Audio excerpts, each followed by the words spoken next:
are the bodies of 3 men buried in unmarked graves in Regina's beautiful Wascana Park.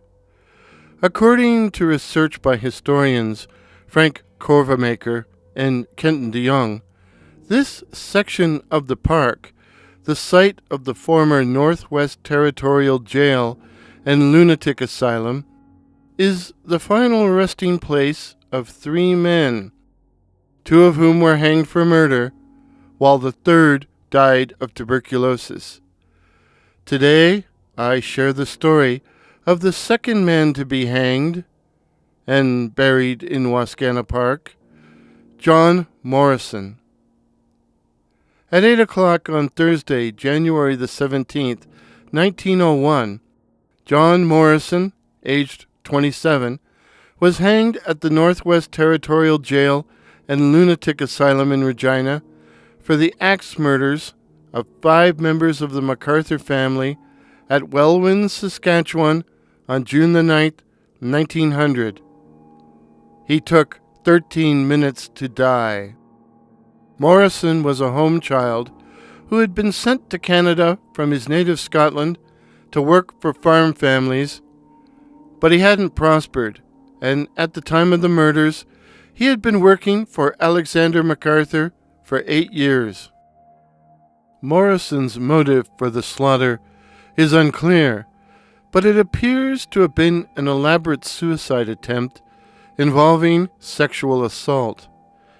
Taking an axe, Morrison, who a newspaper described as a, quote, good and faithful servant, murdered Alexander MacArthur, aged 44, MacArthur's wife Sarah, 40, Dempsey, 11, Charlie, 8, and Russell, 4. Morrison would injure the 3 other MacArthur children, but they survived. Morrison then attempted to rape 15-year-old Maggie after telling her how much he loved her, but she resisted his advances, leading him to try to shoot her, and then himself, with a defective revolver. In the end, Morrison went out to the barn and tried to kill himself with a shotgun, only to fail again. A friend would find him lying in a pool of blood, and when the friend asked him why he had done it, the mass murderer replied, "I thought I would take them all with me." Morrison would recover from his self-inflicted injuries only to plead guilty at trial and hang. Was Morrison insane? His comments on the gallows suggest a man clearly disturbed. Quote, "I would like to say something for the good of the world.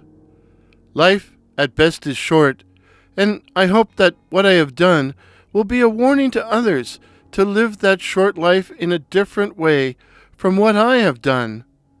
Life, I say, is short, and the sword is always hanging over us, and we do not know how soon it will drop." End of quote. As for Morrison, it dropped very soon. His hangman was the famous Radclive.